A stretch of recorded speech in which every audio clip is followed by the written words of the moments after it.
What's going on, guys? It's Greg here, aka NYPrepper. It is Friday, November 1st, 2024, and I have an emergency alert to share with you guys. Right now, it is 23:16 Eastern Time here in the United States, and we have some major breaking news coming in from the Middle East. So, Sky News Arabia is reporting that, according to American sources, 12 B 52 nuclear bombers will be stationed in the Middle East in the coming hours. Okay, 12 B 52s being moved to the Middle East in the coming hours, according to American sources reporting to Sky News Arabia.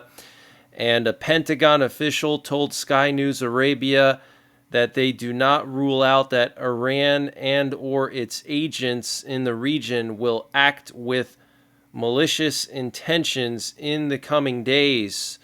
And the Israeli Broadcast Authority is reporting that Israel has changed its air defense measures around a strategic facility amid the escalation with Iran. I'm assuming they're referring to the Dimona facility, which is the birthplace of the Israeli nuclear weapons program. And the Israeli Broadcast Corporation also reported that Israel is considering launching a large-scale preemptive strike against Iran. And the Iranian Supreme Leader, the Ayatollah Khamenei, said that Israel has made miscalculations regarding Iran. It does not properly understand our strength. We will make it understand only more power will provide security for Iran. So it looks like it's about to go down, guys. It could happen this weekend. It could happen right after the election. Now, in addition to the Israel-Iran situation, we also have Russia building up a massive amount of forces along the border of Lithuania and Poland to try to take the Suwalki Gap, which would provide a land corridor to Kaliningrad, which is a Russian province stuck between Lithuania and Poland. So, based on various sources, including the inventor Lee Wilbarger, there's potentially tens of thousands of Russian troops massing on the border of Lithuania and Poland, and a lot of equipment is being moved up there as well. And Russia did another nuclear drill today, this time with their bombers. Earlier this morning, Tu-160 strategic bombers took off from the Ramenskoye airfield in the Moscow region and flew towards the Caspian Sea, where they launched cruise missiles towards a test site just north of Kazakhstan. Now, the interesting thing about this is that the Caspian Sea is usually where Russia launches their air-launched cruise missiles towards Ukraine from.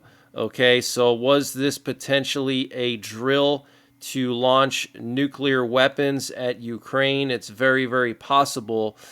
And also, Russia used 5 Tu-95 Bear bombers in this exercise, which are those massive bombers with the propellers. And they took off from an airfield in Ukrainka with the aim of exercise launches against Japan in the event of a war in Korea or Taiwan. So they practiced launching cruise missiles against Japan in the event of a war in Asia. Very, very serious. And just a few days ago, earlier this week, Putin ordered a snap nuclear drill that he personally oversaw, which involved the test of the RS-24 Yars and the Bulava missiles. The Bulava is the latest and greatest Russian submarine-launched ballistic missile, and the RS-24 Yars is a land-based missile that can either be mobile or in a silo. Also, one of Russia's latest and greatest missiles. It's probably one of the most accurate missiles that they have, if not the most accurate.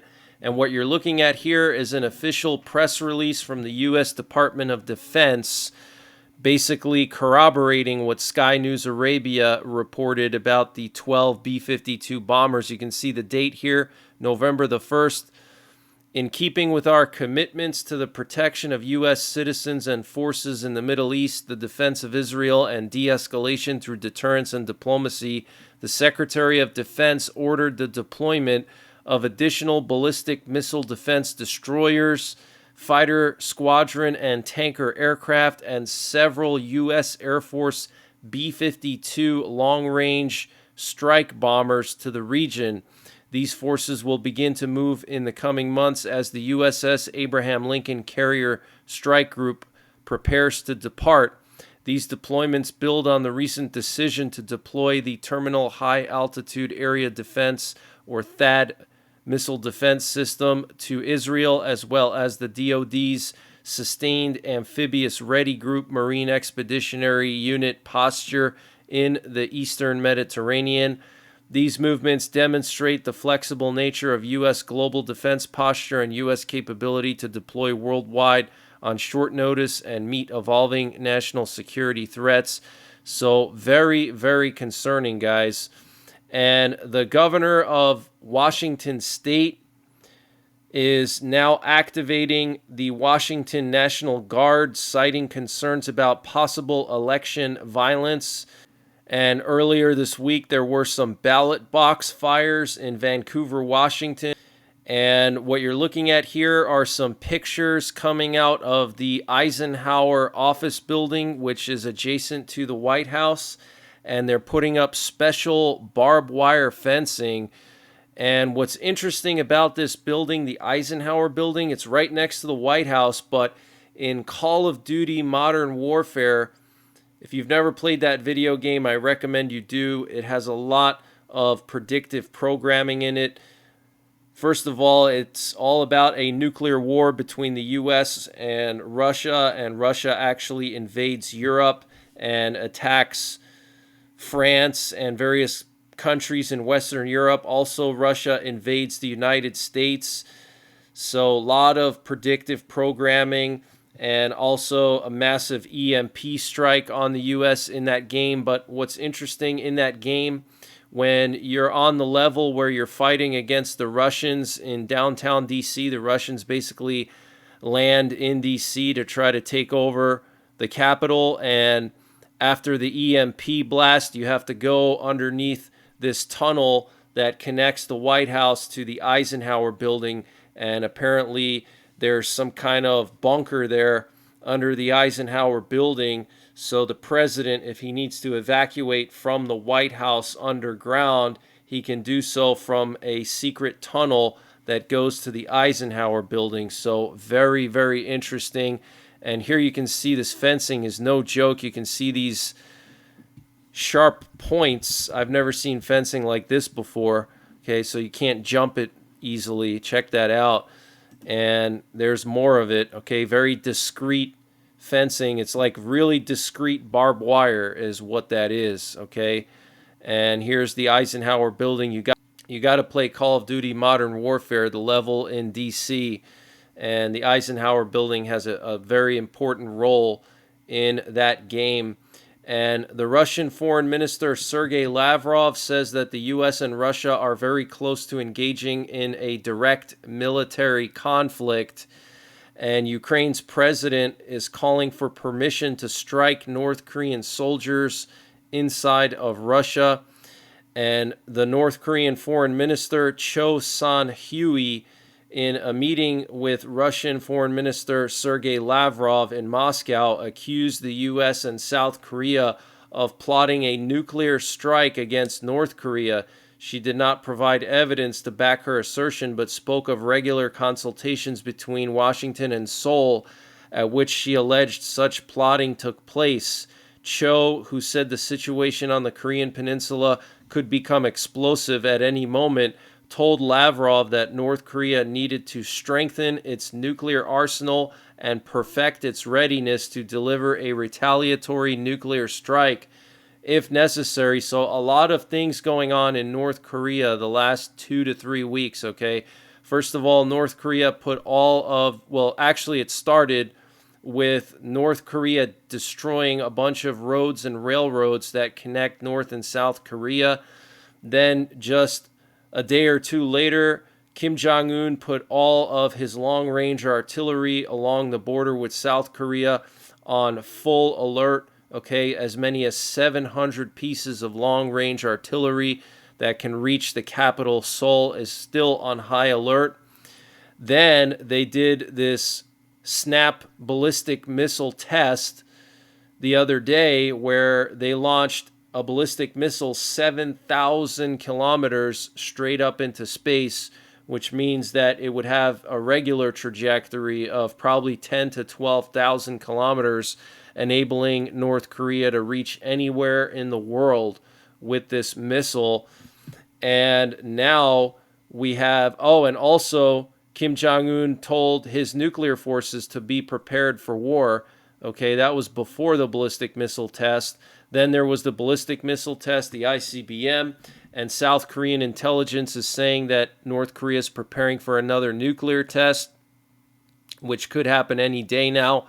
And now we have the foreign minister of North Korea telling the foreign minister of Russia that North Korea needs to strengthen its nuclear arsenal and perfect its readiness to deliver a nuclear strike. Wow. Okay, so things are really spiraling out of control on the Korean Peninsula, and it's very possible that China and Russia are going to push North Korea to attack South Korea to open up another front for NATO, okay?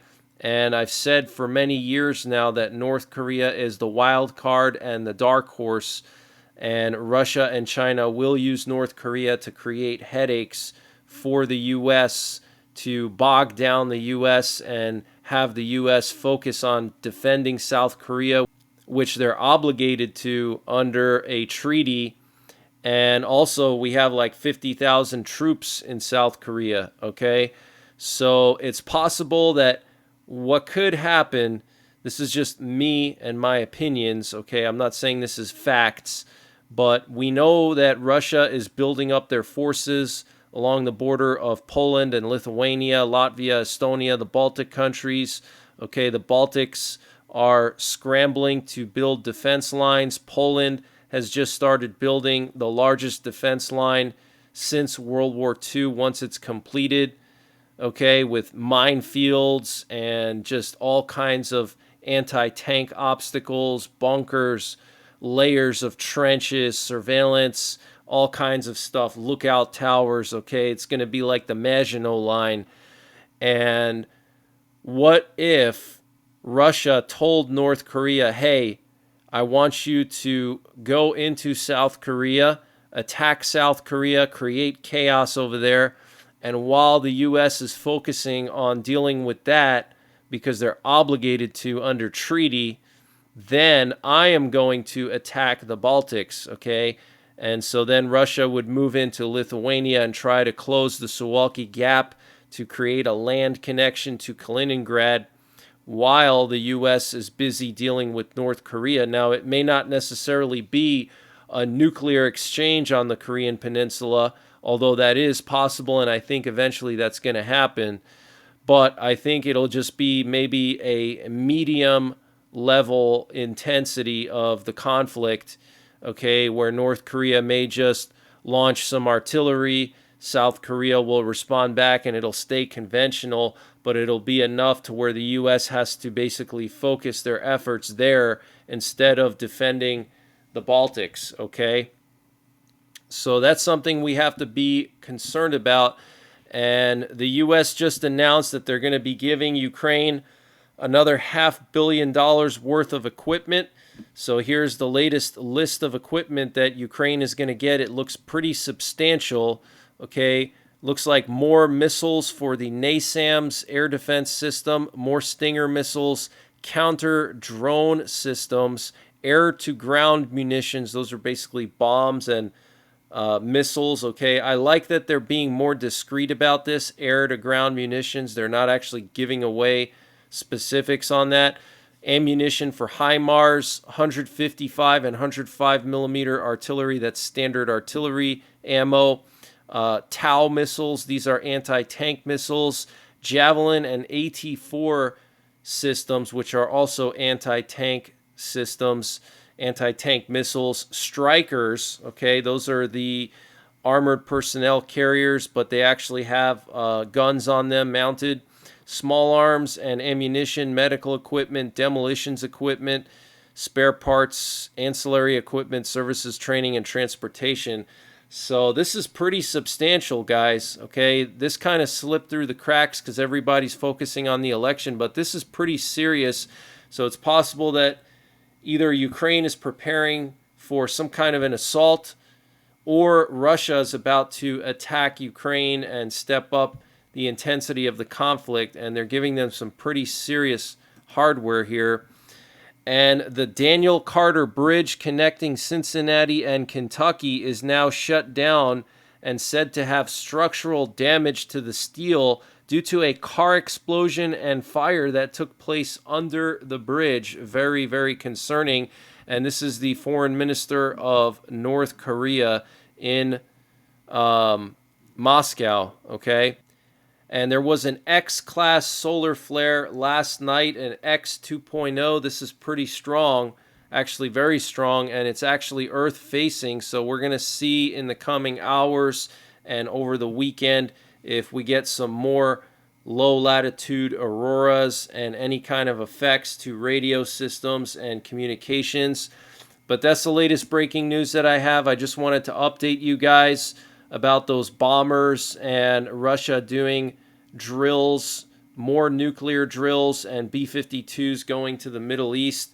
I'm going to continue to monitor all of these events, and I will be going live all day and all night on Election Day.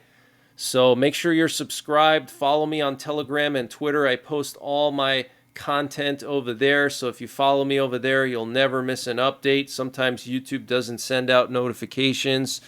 And until the next time, take care, God bless, and don't forget the 3 Ps. Prepare, practice, and persevere. Culinary out. And this update was sponsored by My Patriot Supply. Guys, My Patriot Supply has brought back their discount on their 3-month emergency food supply. And to get the deal, you got to go to preparewithNYPrepper.com. The link is in the description below this video.